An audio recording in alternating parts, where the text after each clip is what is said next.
What's going on, everyone? My name's Eric and welcome to Eric Evaluates. Today we are going to be taking a look at my 2019 Ford Fusion Energi, and I'm going to give a quick walk around of the vehicle, show you the features inside and out, and then take it for a ride and give you my honest opinion on it. Alright, here we are starting with the outside of the Fusion. Now taking a look at it, this is the facelift Fusion. It's actually the Fusion's second facelift. And you can see that it has evolved into a handsome car. I mean, there are a lot of nice features that are really worth taking a look at, writing home about. But overall, like, Doug DeMuro puts it best when he says the car is handsome, but it's not supercar. So, taking a walk around, you can see all the features here, just out of the car wash. Might be a little wet. And some of the highlights of it, in my opinion, is the new grille, which is new for this year. And this has the full LED headlight and fog light display. And if you take a look at the accents when they turn on, definitely gives a nice look. And that shuttering you're seeing in the camera only happens in the camera. It's a solid light beam when you're taking a look at it with the naked eye. So continuing around, there's some further outside features that distinguish an Energi from a normal Fusion. The most prominent of which is the Energi plug, which pops open like such. It's kind of a cool novelty associated with the vehicle, and it gives you access to your charger. In my experience so far, I have about 1,500 miles on the car.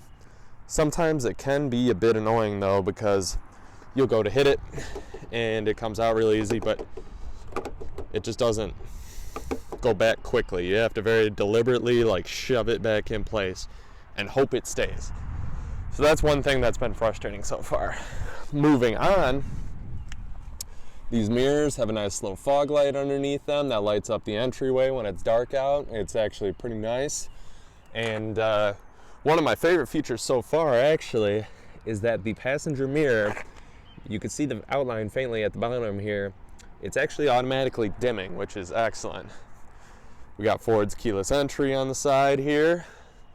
This gas tank locks from the inside of the car, so you have to press the button to get to it.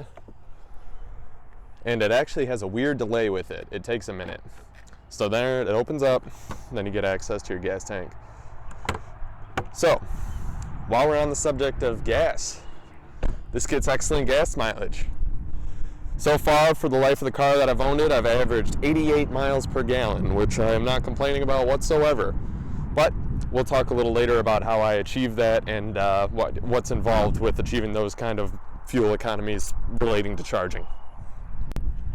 A further noteworthy aspect of the exterior is the trunk and the trunk space. So opening it up, you will note that it is highly compromised in space due to the battery. Like, for reference, I got a jumper cable in here. It's not very big. And you get a little shelf up here. I got my carpets up here, some microfibers from the car wash. But, I got a big load of groceries the other day, and I really struggled to put it in. So that's one thing that you should consider with this vehicle.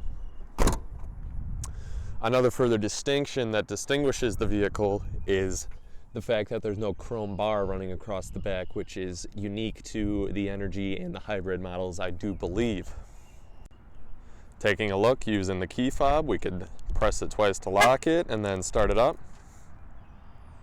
So right now the vehicle is on. You will notice that it's pretty silent, and we could take a look at the same process from the back. The back, using our key fob again, press it twice to lock it, hit it twice, and now the vehicle is on, and you can see the illumination in the back at the lights when the vehicle is on.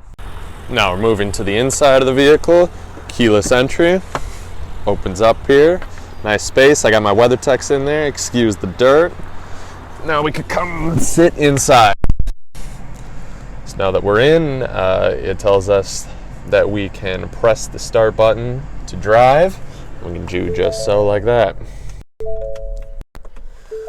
So now that we're just sitting here, we have enough battery to hang out and not move, at least for a minute. My battery isn't charged, so there's no charging indicator, but it tells us that we are ready to move by this little green indicator down here that says we are ready to drive.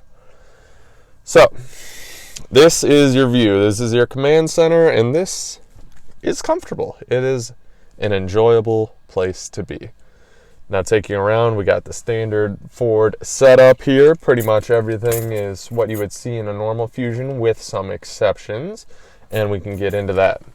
So, taking a look first, Sync 3, very standard, everything that you see in a normal Ford. You know, you got this home setup here, got our standard music, we got our climate controls, with the highlight of the climate setup, in my opinion, being the heated steering wheel that we can turn on. And also, another great climate feature is heated and cooled seats, which is excellent for the summer and the winter in this car so far. So coming back to our menu here, we can also take a look and see that we have the phone. I don't have mine connected right now because I'm filming with it, but it's the standard voice control for sync. This comes with navigation as well. It's the Ford one, and it includes traffic, which has been pleasantly helpful. And now we can come to the distinction with the energy setup here. So going back to our home screen, take a look at our apps. And the unique app for the energy is one called Power Flow. So right now, we got an indicator of what's going on in the vehicle. Our status is idle because we're just sitting here doing nothing. And you can see that the battery is fueling other systems, so miscellaneous things, like I'm sitting here right now, I don't have any climate running. It's just the screens, and actually my heated steering wheel's on, maybe there's some exterior lights, but nothing else is going on. Say we want to move, I just hit the gas, and now we're no longer we're standing still, but now it knows that the engine needs to turn on because we are prepped to move somewhere. Right now, because we're not moving, the engine is sending power back into the battery and charging it up, and it just shut off because we haven't been anywhere. But if we were to start to drive, put it in drive, and since our battery is not moving, or since we are not moving at a substantial enough amount to need gas, we can drive purely electric, or I could switch it over and use pure gas when we need it, just like such. Returning back to our center screen, we can see our center stack here, featuring a speedometer in the middle with the indicator of what gear you're in. And also, on the right is the standard Ford gauge that emphasizes what's going on in your Sync 3 screen. So you could take a look at the navigation data, phone data, entertainment, and specifically to the energy model, you could take a look at your fuel economy. Now they have a thing called efficiency leaves with how efficiently you're driving. Got some stats for the last 30 minutes of how much you've been driving. Gives you some score of how you have been driving and whether it's efficient or not. And that's it for that menu. Now moving over to the left, this is where there's quite a bit of data relating to the hybrid drive performance. And this is my favorite one that I've been keeping on this whole time.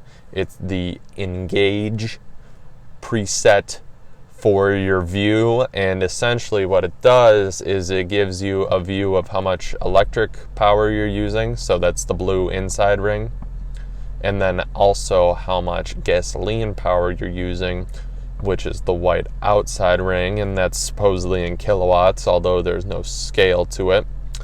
And then additionally, there's an instantaneous fuel economy thing on the right side.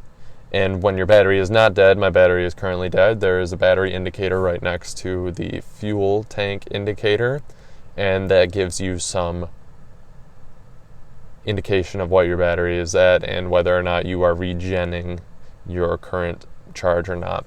So we got some other menus as well. This is in power, where it's your total usage, where it adds up your electric power and your gas power instead of showing them side by side. And then you can do a custom one as well. So my custom one, instead of instantaneous gas mileage, I decided to show my range. But I use the Empower one the most. Also, you can see your average fuel economy. For this trip, I'm getting 107.2 miles per gallon. I charge both at home and at work, which is roughly about 30 miles away from home, like each way, and it usually gets me a substantial distance, probably like 20-25 miles, depending on how cold it is and depending on what kind of climate control I'm using.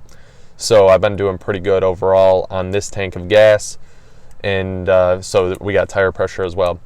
So this is my stats for the lifetime that I've owned the car. So I put 1,400 miles on it since I picked it up. It had 30 miles on it originally, and I'm averaging 88.6 miles per gallon, which I think is pretty great. And I've used 287 kilowatt hours of electricity as well. So going up to trip 1, which is the current one where I've been 100% charging at work and at home, you can see that I'm averaging 107.2 miles per gallon, 195 of which are EV. So it's great gas mileage overall. I mean, you can see here the first time I put gas in, it was at about 1,200 miles, 1,150 miles, and I reset my tank, and since then it's been excellent. So 1,000 miles a tank is not bad whatsoever. So I'm pretty grateful for that moving forward, and it should be a substantial savings. So in addition to all of these features right here, we also have our wheel features as well. So all of these on the left right here relate to the adaptive cruise control. So you can turn it on and then you can set your speed by hitting the bottom arrow here and then adjusting up and down. You could pause it with the cancel button, and then you can increase or decrease your following distance. Now this has stop and go, so it'll bring you up to someone, sit behind them for 3 seconds, and if they move within that 3 seconds, it'll follow behind them automatically. If you sit longer than that, you have to hit either resume to start it back up or hit the gas pedal to set it back up. We also have lane keep, which we could turn on and off, and you can see it engaging here when it's turned on and off. And it's not so much lane centering or lane keeping as it's a lane departure, where if you're departing rapidly, it'll warn you about it, not necessarily keeping you there all the best. So moving down here, we have our gear selector, which I got used to pretty quick. It can be a little tricky. You just got to keep an eye on it, make sure you put it in park. I have had a scenario where I left it in reverse, and since it's an electric car, you don't even notice it like vibrating or anything, and it'll just start rolling like immediately. So that scared me. And down here we have our EV mode button. So if we take a look at what hitting that button does, you can see that it brings up automatic mode, which is the only one available right now because the battery is not charged. But you can choose to do a pure EV one where it only uses electric power, and you can also choose to do what's called EV later, where you only use gasoline when you want, and then you can select to save your battery for a later time. Lastly, down here we got our hill descent assist, which will keep you at a constant speed as you're going down a hill and increase your regen.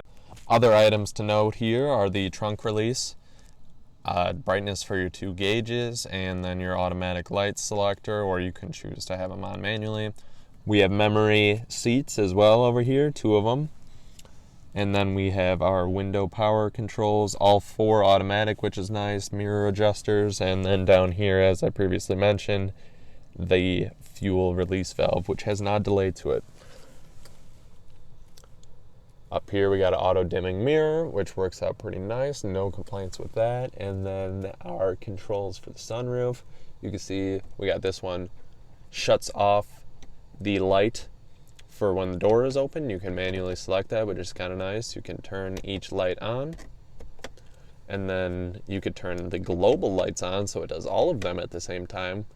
And then up here we have our moonroof release, where this one does the crack, as you can see. And then going down here, we can do the full one by closing it first and then doing the full release. Close that up. We got a sunglasses holder up here. Taking a look inside, we can see that there's a pretty decent amount of storage down here. It goes pretty deep. No USB port in here, which is worth noting, but here's my hand for scale. Now, one huge highlight of this interior space, I believe, are these seats. not only because they're ventilated and heated, but because these are the sport seats that are available. They offer a really nice bolster, not as much as like a Recaro seat in a Focus ST or something like that, but it does hug you pretty well. You could take some curves a little more aggressively. And then we got power forward back, up, down, tilt, and also lumbar, which is nice. Taking a look, I'll sit down behind myself. I am 6'3", and I still have room sitting behind myself, a fairly substantial amount of room considering my height. So that is one thing to consider. Got some nice vents back here, a little charger, and cup holder that folds down. No pass-through though. Taking a look across the back, we got these speaker grills here because we have the Sony premium sound. And taking a look up top, we can see we got our rear dome light here. Nothing extravagant, it's pretty small. And what I believe is a rear microphone for phone conversations to include the whole cabin. So we can take a look at the whole overall center stack here, and it looks, it's pretty nice. It's Ford standard, it's the outgoing generation, but it serves it well, and it really is a decent vehicle to purchase at this time.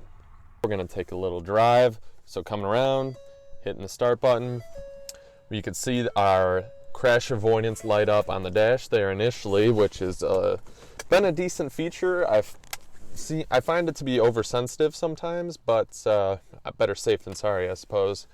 Now we could put it into drive here, and right now we will get some pure electric going on, and this is just in a parking lot for reference. I will do a separate video kind of trying to highlight all of Ford's co-pilot package with the lane keep and the lane departure. And right now, just in pure electric mode, it's got some good pickup. It's got good low-end torque when you can see how the power is being distributed. You can see that low-end torque come on real nice at the bottom. And it really is impressively quicker than I expected at the low end. And I'm coming from a Focus ST, which isn't a particularly slow car.